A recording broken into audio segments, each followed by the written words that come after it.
Good morning, students. Today we will do all these questions from the video you see yesterday.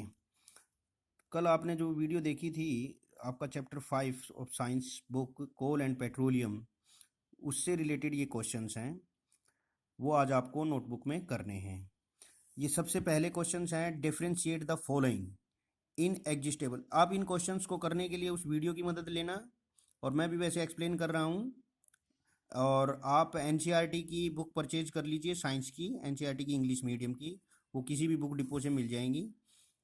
तो अब ये पहले है, differentiate the following in exhaustible natural resources. तो ये पहले क्वेश्चन तो ये होना चाहिए था, व्हाट आर नेचुरल रिसोर्सेज, प्राकृतिक सोर्सेज क्या होते हैं। आपने वीडियो में सुना था, natural resources are the resources which we obtain from the nature, like wind, है ना, वाटर, सनलाइट, कोल, पेट्रोलियम, ये सभी हमें प्रकृति से मिलते हैं। ये सारी चीज़ें, पानी, हवा, है ना, और सूर्य का प्रकाश, और कोयला, पेट्रोलियम, ये भी हम जमीन से, चट्टानों से, समुद्र से निकालते हैं। तो इन सबको हम नेचुरल रिसोर्सेज कहते हैं। अब ये है इन एग्जिस्टेबल नेचुरल रिसोर्सेज और एग्जिस्टेबल नेचुरल रिसोर्सेज। एग्जिस्टेबल का मतलब होता है जो खत्म हो जाने वाले होते हैं। अब जैसे ये नेचुरल रिसोर्सेज में कुछ तो खत्म हो जाने वाले होते हैं ना, इनको हम non renewable sources of natural resources भी कहते हैं, इन एग्जिस्टेबल को रिन्यूएबल सोर्सेज भी कहते हैं। ये कभी खत्म नहीं होते, those natural resources which never ends.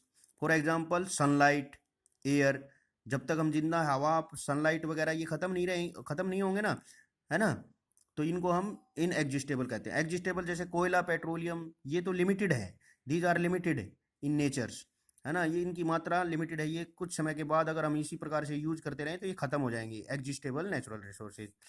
तो ये दो क्वेश्चन हो गए। थर्ड है, what are fossils fuel. Fossils fuel किन्हें कहते हैं? जीवाश्म ईंधन। तो देखो, ये जो कोयल और पेट्रोलियम और नेचुरल गैस वगैरह जो ये हैं, ये कैसे बनते हैं? ये पशु पक्षी जो बहुत मिलियंस ईयर्स एगो, बहुत सालों पहले मर गए और जमीन के नीचे दब गए, उनका डिकम्पोजिशन नहीं हो पाया। वैसे तो इनका डिकम्पोजिशन हो जाता है अगर बाहर पड़ा हुआ है कोई चीज़ मरी हुई, कोई जानवर या कोई पेड़ पौधा, तो वो कुछ समय के बाद अपने आप सिंपलर मॉलिक्यूल्स में टूट के ख़त्म हो जाता है, उसको डिकम्पोजिशन कहते हैं। लेकिन अगर वो पृथ्वी के नीचे चले गए तो कुछ समय पहले, बहुत सालों पहले, मिलियंस ईयर अगो, लाखों 10 लाख साल पहले, कुछ भूकंप या ज्वालामुखी वगैरह के कारण से वो मरे हुए पेड़ पौधे और पशु पक्षी जो हैं वो जमीन के बहुत नीचे चले गए और उनका डिकम्पोजिशन नहीं हो पाया। तो देखो, ये पेड़ पौधे और पशु पक्षी कार्बन कंपाउंड्स के ही बने होते हैं, तो वो धीरे धीरे चेंज होके उनमें वो कोयले और पेट्रोलियम में बदल गए। तो ऐसे ईंधन को, फ्यूल माने ईंधन, फोसिल्स माने जीवाश्म, जीवों के अंशों से बने हुए जो ईंधन होते हैं। तो fossils fuels are the fuels which are formed by the dead animals or plants by millions of year ago।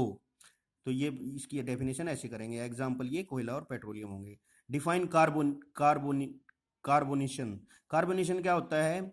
ये प्रोसेस है, ये process by which these plants are converted into coal. देखो, जो पशु पक्षी मरे और दबे, उनका वो तो कन्वर्ट हुए हैं पेट्रोलियम में, और जो पेड़ पौधे जो नीचे जमीन में दब गए वो कन्वर्ट हुए हैं कोयले में। तो उन पेड़ पौधों का कोयले में बदलने की जो प्रक्रिया होती है उसको कार्बोनेशन कहते हैं।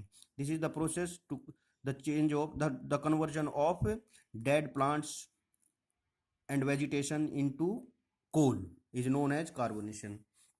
अब what are coke, coal tar and coal gas. तो देखो, कोल जो होता है, जो हमें प्रकृति से जो कोल मिलता है, कोयला, वो प्योर नहीं होता। जब हम उसको जलाते हैं तो धुआं वगैरह निकलता है, तो हम उसको प्योर बनाने के लिए उसको कोक में कन्वर्ट कर लेते हैं। कोक में कन्वर्ट करते हैं तो कैसे करते हैं? तो कोयले को इन एब्सेंस ऑफ ऑक्सीजन उसको बर्न करते हैं, तो वो कोक में कन्वर्ट है। एक सॉलिड है, ये सॉलिड प्रोडक्ट है कोयले से प्राप्त होने वाला। ये एक लिक्विड है कोल तार, और ये एक गैस प्रोडक्ट है कोल गैस। ये कोयले से प्राप्त होने वाले प्रोडक्ट हैं। तो इसको डिफाइन करेंगे तो ऐसे करेंगे, coke is a solid product of coal by, it is prepared by burning coal in absence of air. तो ये कोक होता है, ये स्टील वगैरह प्राप्त करते हैं ना हम, उसकी प्रोसेस में यूज होता है, वो 10th क्लास में आप पढ़ोगे। और कोल तार, ये तो बहुत सारी इंडस्ट्रीज में यूज होता है, परफ्यूम वगैरह में, डाइज वगैरह में, है ना। कोल तार ये एक लिक्विड होता है, ये भी कोयले से प्राप्त किया जाता है। और कोल गैस भी, जब हम कोक बनाते हैं तो ये कोल गैस भी हमें प्राप्त होती है, ठीक है ना। ये भी इंडस्ट्रीज़ में, बहुत सारी इंडस्ट्रीज़ में यूज़ होती है, और जैसे लैंप वगैरह जलाने में भी यूज़ होती है कोल गैस। तो ये कोयले से रिलेटेड वीडियो थी वो, और उसके क्वेश्चंस आज आप ये नोटबुक में करें। कल जो है वो पेट्रोलियम से रिलेटेड वीडियो देखेंगे और फिर क्वेश्चन आंसर करेंगे। Thank you very much.